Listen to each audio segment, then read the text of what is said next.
જૂનાગઢ જિલ્લા સંધિ મુસ્લિમ સમાજની વાર્ષિક સાધારણ સભા રવિવારે સમ્માન માર્કેટ સ્થિત કહી શકાય કે સમાજના હોલમાં ડોક્ટર હિંગોરા અને ડોક્ટર દોલકિયાની અધ્યક્ષતામાં યોજાઈ હતી, જેમાં જિલ્લાભરમાંથી સમાજના આગેવાનો અને સભ્યો મોટી સંખ્યામાં ઉપસ્થિત રહ્યા હતા।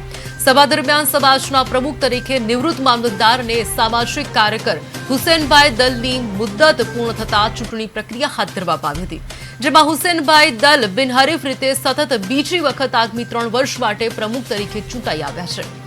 ચૂંટણી અધિકારી તરીકે એડવોકેટ જીશાન હેલપોત્રા, સલીમભાઈ સમા અને ઇબ્રાહીમ સમાએ સેવા આપી હતી।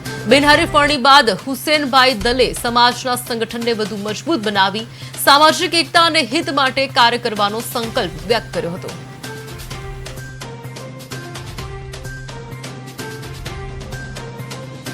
આજે જિલ્લા કક્ષાની સાધારણ સભા હતી, એના અંદર હુસેનભાઈ દલ અને છે એ બિનહરીફ વિજેતા થયા છે, એને અભિનંદન।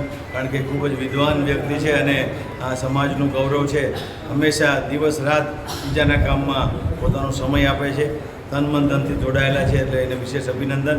અને સમાજની અંદર શિક્ષણનું પ્રમાણ વધે એવી એક ખાસ, આમ તો સમાજ મુસ્લિમ સમાજની જરૂર છે, ત્યારે સંધિ સમાજમાં પણ જે શિક્ષણ પ્રમાણ વધે એના માટેનો અમારો પ્રયત્ન છે। અને અહીંયા અમે છે એવા વિદ્યાર્થી તમામ મુસ્લિમો માટે અહીંયા જે હોસ્ટેલની સુવિધા પણ શરૂ કરવા જઈ રહ્યા છીએ, જેથી કરીને કે એ સંધિ સમાજ ભલે આયોજન કર્યું છે પણ છે તમામ મુસ્લિમ સમાજનો લાભ લઈ શકે। કારણ આપણા સમાજના દીકરાઓ 10 પાસ પછી 12 પાસ, કોલેજ પાસ પછી ઉચ્ચ અભ્યાસ કરી અને ઉચ્ચ છે એ શિક્ષણની વિવિધ પરીક્ષાઓ આપીને આગળ વધે એવી અમારી બધાની નેમ છે। જૂનાગઢ જિલ્લા સંધિ મુસ્લિમ સમાજની સાધારણ સભા હતી અને એની 3 વર્ષની મુદત પૂરી થતાં આજે અમે નવા પ્રમુખ માટેની એક પ્રક્રિયા વેબસાઇટ હવે કરી હતી। એમાંની અંદર જૂનાગઢ જિલ્લાના દરેક તાલુકાના અને દરેક શહેરના તાલુકા શહેરના બધા જ પ્રતિનિધિઓ અને હોદ્દેદારો હાજર હતા। તેની અંદર અમે એક ચૂંટણી પંચ બનાવ્યું હતું। ચૂંટણી પંચની અંદર મારા જીશાનભાઈ હાલેપુત્રા અને સલીમભાઈ સમા, ઇબ્રાહીમભાઈ સમાની એક ટીમ હતી।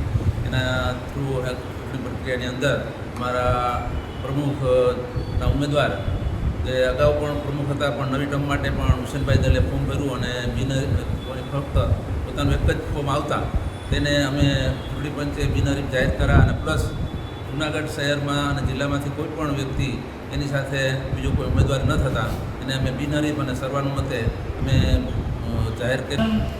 મને 3 વર્ષ માટે નિમવામાં આવ્યો હતો, જેની મુદત આગામી 26 ઓગસ્ટે પૂરી થતી હોય તે પહેલાં અમે આજે 16 ઓગસ્ટે સાધારણ સભા બોલાવી હતી અને અમારી જૂનાગઢ જિલ્લા સંધિ મુસ્લિમ સમાજની સાધારણ સભામાં આજે અમારા આખા જૂનાગઢ જિલ્લાના આગેવાનો મળીને ફરીથી મને વધુ 3 વર્ષ માટે પ્રમુખ તરીકે રિપીટ કરેલ છે।